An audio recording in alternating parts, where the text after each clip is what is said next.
It's green for go. They're racing. He says go. He says ta-da. And Tiger Tara roars away from them on the home turn. Here comes another big boil over. Equine athleticism at its best. The king is in the castle once more. This is in one race. The rest are almost in another post. She is a star with a capital S. It's going to be a triple treat, a miracle three-peat. Ladies and gentlemen, you have witnessed history here at Menangle. What about that? It's getting right up on the sprint lane and it's going to bolt in.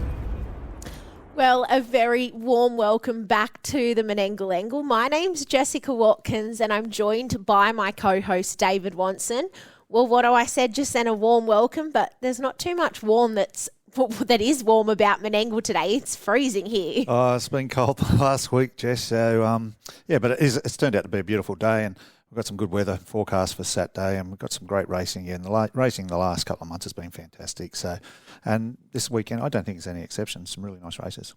A big show coming up today. We've got two special guests lined up. The first one is Alistair, who has two horses engaged at Club Menangle this Saturday night. And we're going to chat to him to hear about his career in harness racing and then also about his full-time profession as a real estate agent.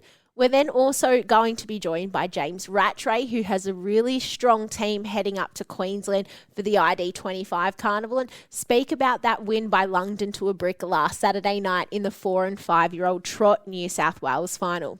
Once we've caught up with them, we're then going to preview the feature race on the card, which is the Paul Fitzpatrick Free-for-All, and we'll run through our best bets as well. So plenty coming up today, Wonno. Let's get stuck straight into it.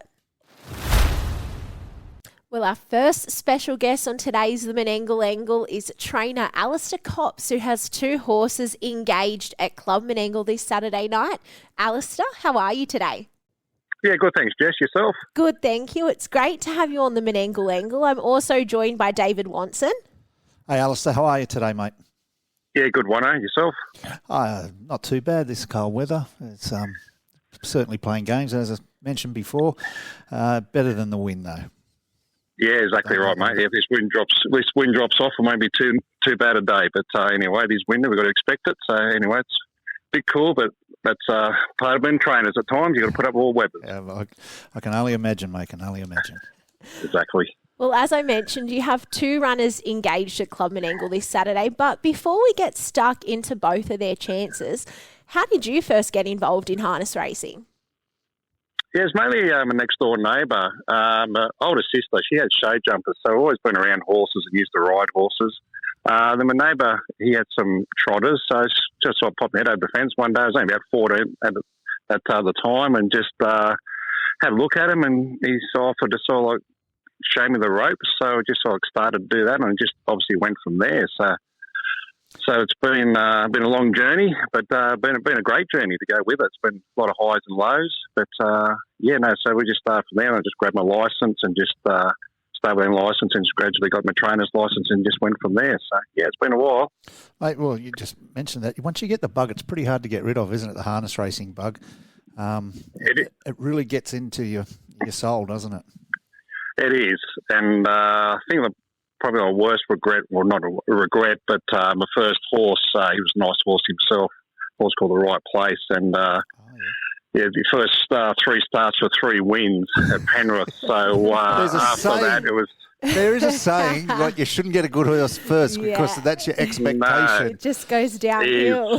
He's downhill, exactly right. So he sort of started the journey for me, and it sort of just snowballed from there, so you're always trying to find, I suppose, the next one like that. Like he had his first start at Harold Park and he won. Oh, and God. He went up to Queensland for the Winter Championships and things like that. So he's one of those horses that took me a few places as a young fella and just getting a start in the game. It also helped set me up by obviously winning prize money. So you buy a horse float and buy a car and get all sorts of stuff. So I just went from there. So once, like I said, you get that in your system, you go, right, how easy is this?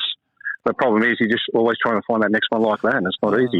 You went and bought a BMW for your first car instead of a Datsun. Hey, something like that. So, mate, but talking about where it's taking you, you've gone to the United States for a while. Mate, what trainer were you with there, and at what state, what area of America were you over there, and how long? Yeah, so in the year 2000, another trainer Brett Bunfield, who used to train, who's now moved down to Melbourne. Yep. He rang me up one day because he was with Doc Wilson, and Doc used to drive all my horses for me when he was up here. Yep. And he just rang me up one day and said, there's a job in the States if you want to go over to be like a groom over there, over at with Brett Pelling in New Jersey. Wow. And so I just made a phone call. I just said, when can you get here, sort of thing. So I said, I'll just give me 2 weeks to get my passport organised and I'll be over. So it all happened pretty quick. By the time I got my passport, it was off on the plane. Hadn't been to America before, so just threw straight to JFK. And one of the guys picked me up from there and said, okay, right, kick off the next morning. And just went from there. So that was, I think I went over roughly around April, something like that. And the same thing, it was just coming out of their winter, so there was still a bit of snow around, still a bit cool. And, but yeah, just started working over there for Brett Pelling and the guys. So it's where White Birch Farm, which is about, I suppose the equivalent like about an hour out of Sydney for us. So leaving to New York to say Meadowlands was about an hour away, Yonkers was about an hour and a half away, things like that. So yeah, so that was a good experience at a younger age, and just to see how they do things differently over there, the way they train them more the heats and trips with their horses. And then actually the second day I was there, we went to the trials, and it's the same, warm up, and some horses warm up twice before they even go out for the trial, things like that. Yep. So that was all. Whereas, like you said, over here, occasionally older horses will warm up, whereas over there, virtually every horse, even a 2-year-old, they'll warm up, things like that. So that was something to get used to. And different things like that. But no, it was a real good experience and something I really enjoyed, and yeah, it was great. Yeah, people wouldn't realise that, Jess, and Alice would know. They take warm-up sulkies to the races over there. So you warm up in the warm-up sulky. And generally, am I right, Alice, they have warm-up drivers as well. It wouldn't be the main driver, and sometimes not even the trainer. It would be a groom or something that would warm up the horse. Is that right? Yeah, exactly. So we had a little track was about half an hour away from Motor. It just closed down, freehold. And we just take a horse by ourselves there. That's how you don't need to take like an assistant trainer with you. You just take it by yourself. You know how to warm it up. Just go and warm it up. So you just borrow someone's set of colours, throw a helmet on, go around, warm the horse up, bring it back, and get it ready for the actual race, sort of thing like that. But yeah, a lot of the actual, if it's not like a big meeting, just the co-trainers will go, and they'll just sort of do the warm-ups and things like that. But pretty much, yeah, you're taking in a way. Well, a lot of the drivers, I suppose, like here now, they've got their own sulkies. So you didn't have to really take a race sulky as such, but you always had to throw like a couple of like the jog work sulkies like we use, like the Pendleburys that they use now. And they just warm up and, yeah, do that. So it's then bring them back, you had to bring them back, cool them out a little bit, but still keep them semi-warm and just get them ready to go again sort of thing. So, yeah, a bit more time over there. I'm going to tell you a story. You'll know where I'm coming from with this one. When you said you went to JFK, Jess, I went over in beginning of 2001, and it was February I left. So really hot here, jumped on a plane, stopped over in LA, straight to New York, pulled up at JFK. Now just remember, I'm in an Australian summer. So I've dressed with a pair of shorts, like those old, sort of deck shoes you got, and a T-shirt. And I've got out at JFK and I'm waiting for me brother and another, and they pulled up in a horse float. And I've gone, and it's snowing. It's snowing. I go, what have I done? They looked at me and they said, mate, we haven't got any room in the truck. You got to hop in the horse float while we take you back. It was outside of Jersey where they were training at. So it was like another 30 or 40 minutes. And it's minus 6 degrees. I've got shorts and a T-shirt on. I've got rugs wrapped around me. You just don't think of these things back then. Internet and what we've got available now, but back then did you, Alice? You sort of really didn't know what to expect when you got there. No, you sort of see, yeah, exactly. You see their winters and things like that, and it's funny because when I was over there, I met Darren McCall and got to know him quite well. And when he came back here, we always used to catch up for a chat. Then he said, when he went up to Canada, he said just seeing up there and with all the snow and things like that, and even a few times at the races at Meadowlands. They just come out and they just in a way get a grader and just to move the snow off the track. Wow. And so you could just wait. So then you just see the snow stacked on the sides of where they're just grading the snow off just so the track, and the track would be perfect, things like that. So yeah, it's completely different to here. And I think obviously with the snow, Canada's a lot worse up at Woodbine and Mohawk and things like that. You see some of those tracks in the winter and it's just like that, metres and metres of snow. So it does get a bit chilly over there, but also then again in the summer, it's like here, it gets hot and sticky. Like that too, sort of thing. So, that's very similar. We don't obviously get the snow here, but in the summer it does get quite warm and quite sticky over there, sort of thing. So. And during your time over there, did you have the opportunity to work with any notable performers? And if so, who were they? Yeah, probably the best horse I drove in track work a few times was Western Ideal. I remember driving in. Brett sent one day, he said, just take this bloke out and work him, and came back and he said, mate, that'd be the best horse you drive. I said, okay, fair enough. I thought, didn't really know. I thought, look at his form, he goes all right. Then he came out that year, and I think he was a top earner that year. He went 148, and he was just such a lovely horse to drive. And it was true what he said. He turned out to be the best horse that year, and he was a stallion, but just a nice, quiet stallion. He wouldn't do anything to hurt you, things like that. And it's funny over there because we were stabled on what we call White Birch Farm, which I suppose is a similar setup to Menangle with the barns and things like that. He used to be stabled like 20 minutes away at what they call like the swimming barn. So they had the barns, indoor swimming pool, and they used to have like a half-mile track there, which they'd occasionally jog on. But I remember Western Ideal, he was just one of those horses because he came back from a tendon injury. He would just swim and just come over for his fast work. That's all he did. He never jogged one day in his life sort of stuff after that. It was just swimming and fast work. So it's sort of later on in life, it gives you ideas when you start training yourself like that sort of stuff. You go, well, you know what, I've seen it happen. I know it works with things like that. So it does just always in the back of your mind think, I might try that one horse one day sort of thing. So, yeah. The experience is invaluable. Exactly, yeah. You're always the same, like learning different things over there with horses like that. So he was probably as he's true what he said, the best horse I drove. Then also that year we had the Little Brown Jug winner too in Australis. I think he came down from Canada, and he came down for a few big races, and we were training him at the same stage, and he was just the same, just a nice little horse to drive and no fuss. But yeah. Two terrible horses to be driving track work, Jess, isn't it? Australis and Western Ideal. Absolutely. Yeah. Mate, you're back in exactly. Sydney. You're back in Sydney Yep. now, so let's go. You're based out at Cranbrook. It's not too far from Penrith. Mate, how many horses you've got in work? Because I've got to say, I think this season you've had as many winners already, and we're only halfway through the season, as you've had any season. So the season's moving along pretty well for you. How many you got in work out there? Yeah, working about ranging between 6 to 8 at the moment, sort of stuff. At the moment, there's 6 here at the moment. There's another couple to come back in.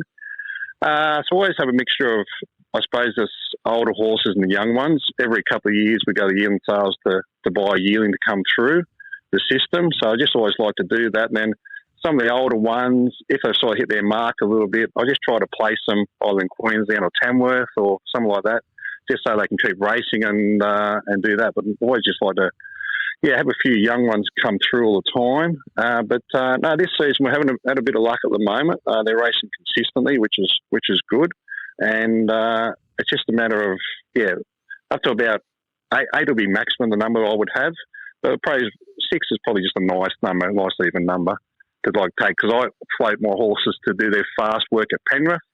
So that's about 20 minutes away, 15 minutes, 20 minutes away. So I just jog them at home, and they also have got a swimming hole here, so they have a swim, then they do their fast work at Penrith. So 6 is just a nice number, but 8, one of my owners who's been a good owner for years, Peter Krogan, he's been the horses all his life, the Krogan name, and he decided to go to the sales this year and buy one. So I said, okay, I wasn't really expecting. He goes, I'm just going to buy one this year. Okay, no worries.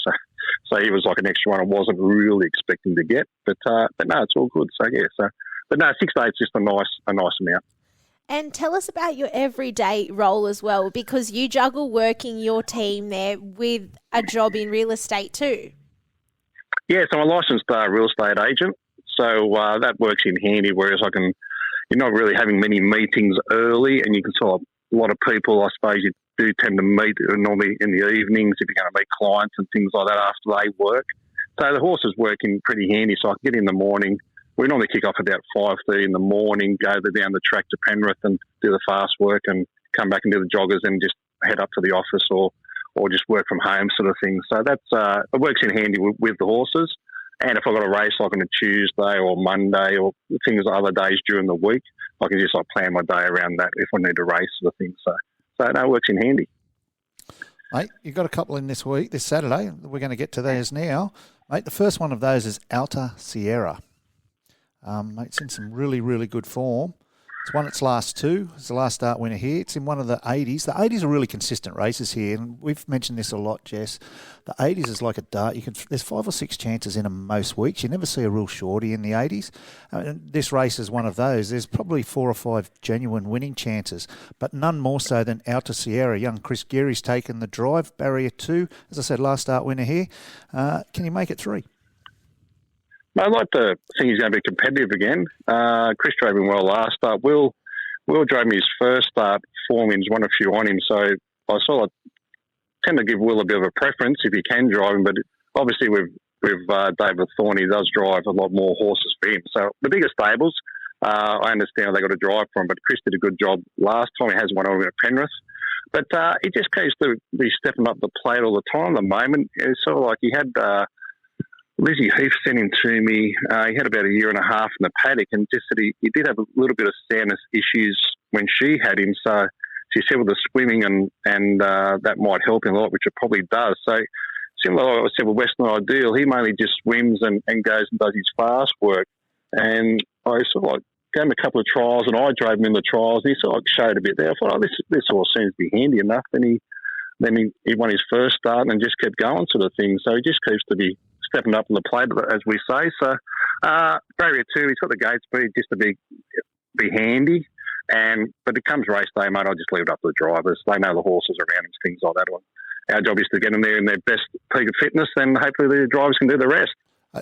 The irony of that is, like you just mentioned, Will, he's on the 1. You're in 2, but he's driving the number 1, Montefiore. And Jess, it's another genuine chance. I know he's a very consistent horse, Montefiore, with David Thorne there, but yeah, mate, you might have to have a quick... You're a real estate agent. Have a quick word to Will. Find out what he's doing early in the race. You reckon he might let me know, or what do you reckon? He doesn't say too much all the times.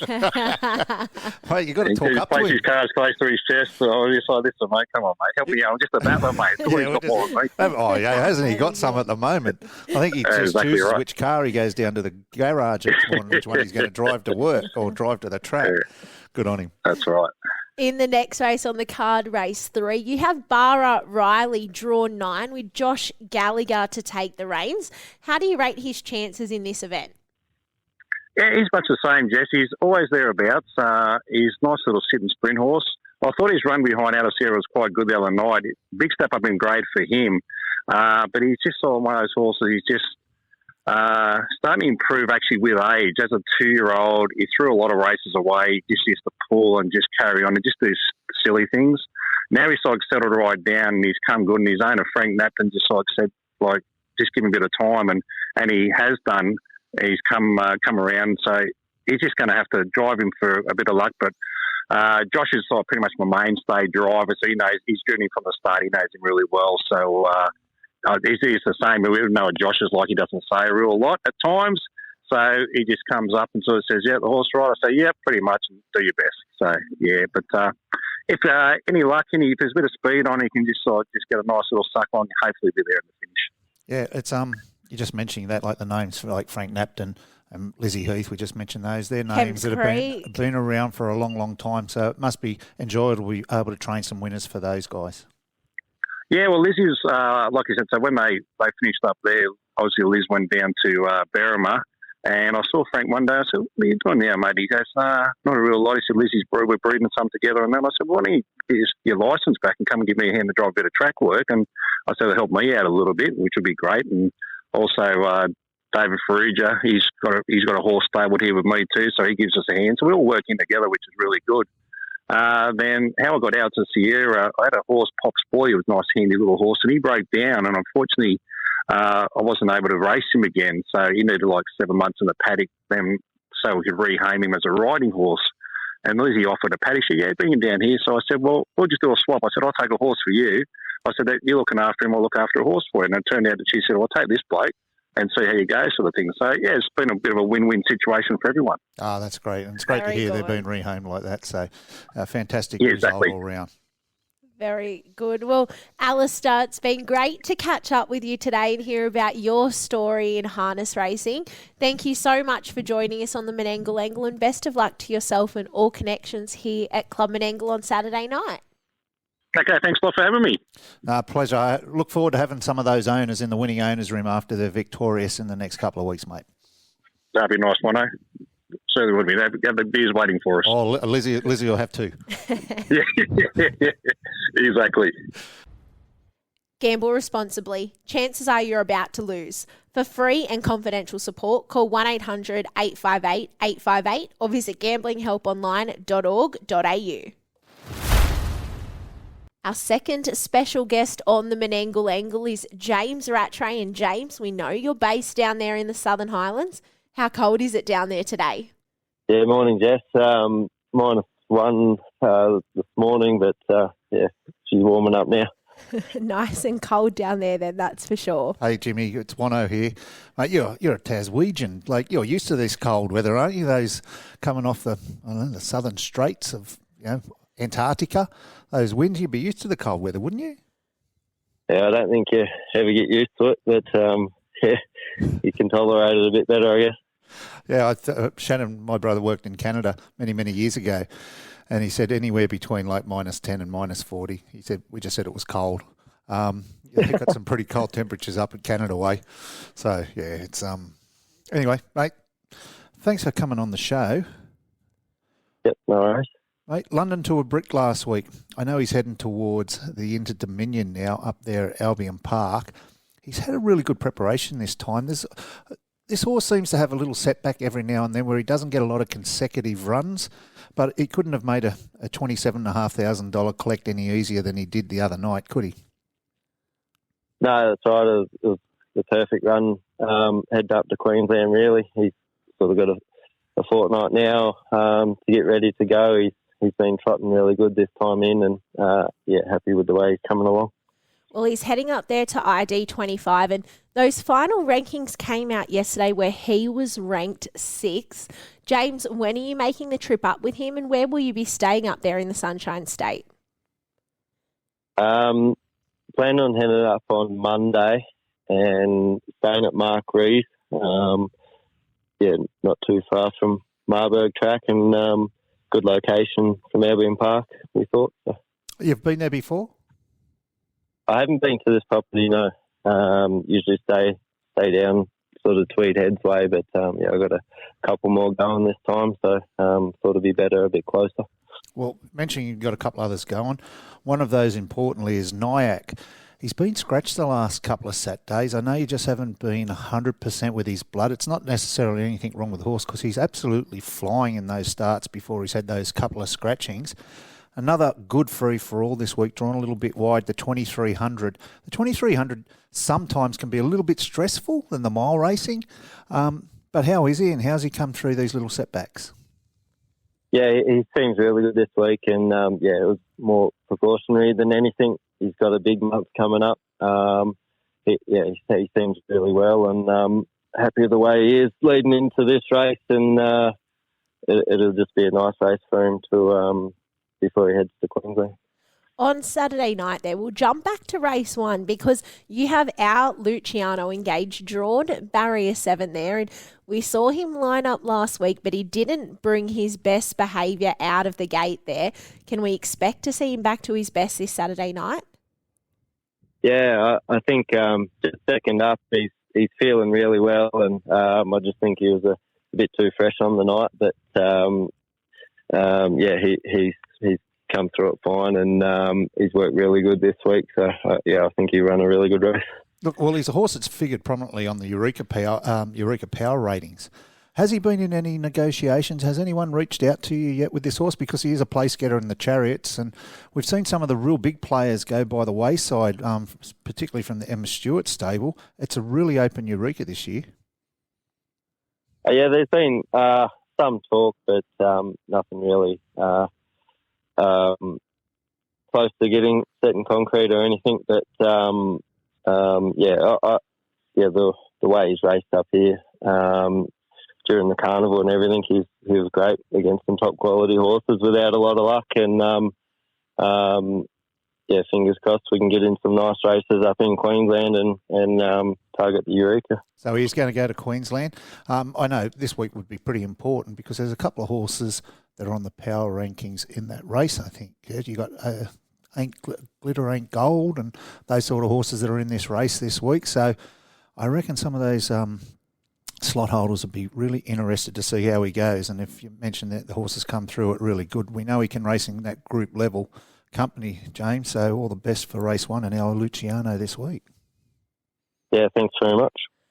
In race 4, you have Miss Audacious set to go around there. She's a mare that's just joined your stable from the Jake Stockton team down there in the Riverina. Second at her last 2 outings. What do you make of her chances this weekend? Yeah, I think she's a really talented filly, and Jake's done a great job with her. And she's pretty green mare, and I think she'll benefit from a bit of racing at Menangle, which the plan was to do. Give her a few runs at Menangle, and hopefully for a bit of luck. Look, there's a lot of mares races coming up over the next couple of months, and some of the good mares have actually just gone to Queensland, so might be a good time to have some of those $20,000 and $30,000 races during July, especially. Hey, just before we let you go, Jimmy, your old favourite, where you've been bopping back at the trials yesterday. How'd he go and how'd he pull up? Yeah, it's been a while since he had a run, and he tried pretty good and come through it well. He'll benefit a lot from it. So we'll look to see where to go to next with him. But quite happy with the trial. So how many are you taking up to Queensland? Possibly 3 or 4. We'll sort of see how we've been bopping. Is over the weekend and talk to owners and see where to go there. Mate, your stable 4-person and your number 1 driver, Taylor, is she going to be left with the responsibilities back here with the stable? How many are you going to have here still racing? Yeah, we're still going to have a few here still racing. Like she's taking a couple to Wagga tomorrow, and there'll be a few about Boone and the mare racing tomorrow night, Saturday night, and possibly Weavy and Boppen will be racing on Saturdays. So there'll be plenty here for her to drive and plenty to do. Yeah, she does a great job, doesn't she? The last 12 to 18 months been at your stable. And she's built a little bit of an affinity with the Boppen, I think, too. She's had a few wins in the free-for-all company here. She does a great job, and she's a very talented horse person, isn't she? Yeah, she's done a super job, and all the faith in her to look after everything at home, and she's driving really good, and I don't have any worries about putting her on anything. So she does a really good job. James, most importantly, will your little daughter Estelle be making the trip up to Queensland? Because I think it's very rare that if she's on track that you don't get a winner. She's always out there in the winner's circle to welcome you back. Will she be making the trip up with you? Yeah, she'll be definitely coming. Fiona Partner's family's from up that way, and we'll need a bit of luck through the series, so we'll have to ship her up. Oh, she's learning early, Jess. I've seen Estelle put a hand out for a 50 after each win, so it's good to see that she's already looking for the slings early on, Jimmy. It's only going to get more expensive, buddy. Yeah. No, doing a great job.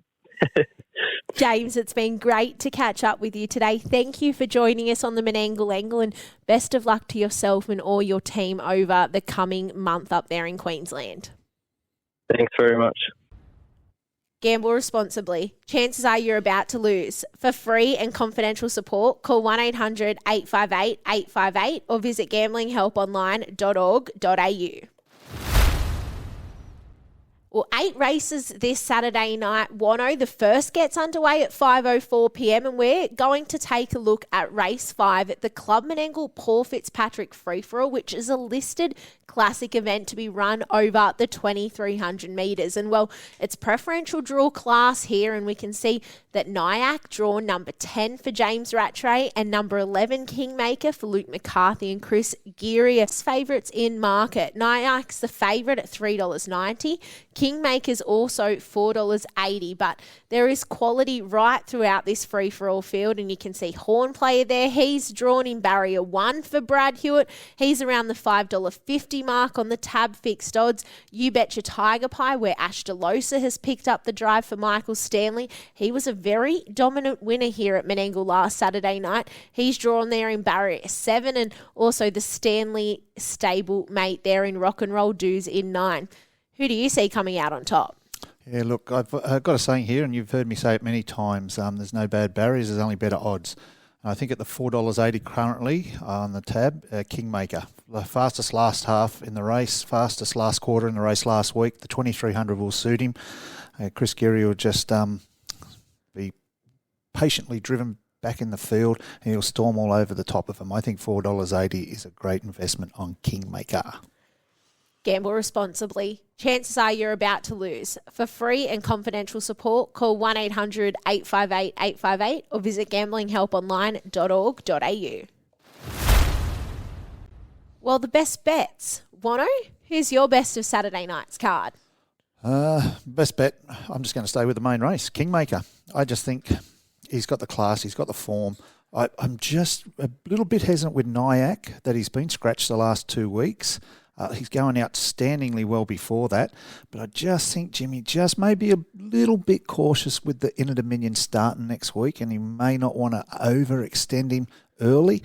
I just think Kingmaker, the way he's running, and he's not going to Inner Dominion, which is important. So he's putting his best foot forward every week, Kingmaker. So I just think, I know there's some young up-and-coming horses. You've mentioned them earlier, but I just think Kingmaker, this is his race. Drawn wide, but that's why you're going to get better odds.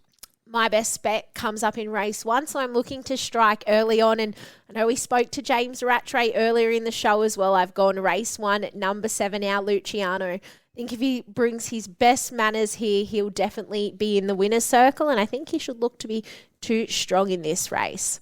Who's your next best? My next best bet, there's 3 things I love in life: Man from Snowy River, sausages, and trotters. So my next best bet... The first 2 are quite random, but the trotters I can understand. I'm a bit random. And the trotters, Speedy Lover. I think he trotted really well last week in that fast class trot.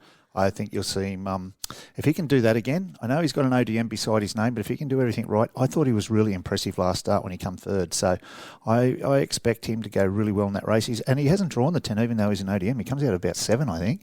So if he can repeat that effort, he beat the rest of them home the other week. So I don't see why he can't do it again.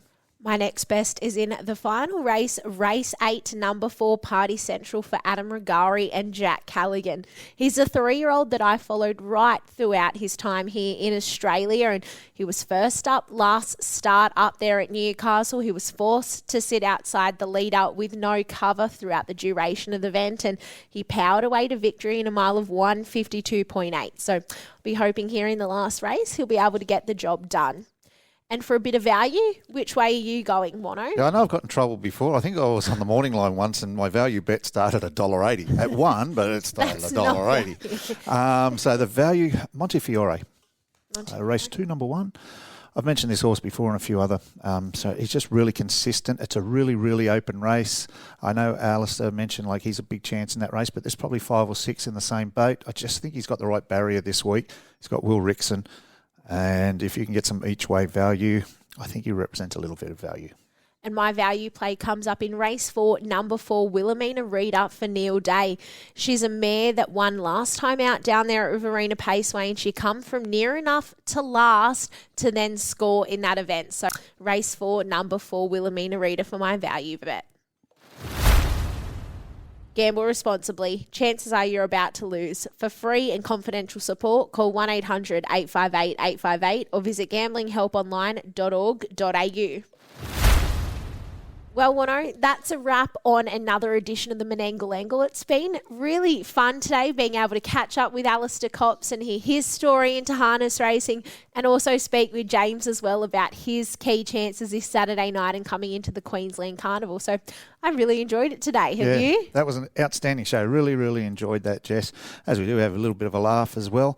And now the thing I look forward to most is next Thursday when we get to do this show all again.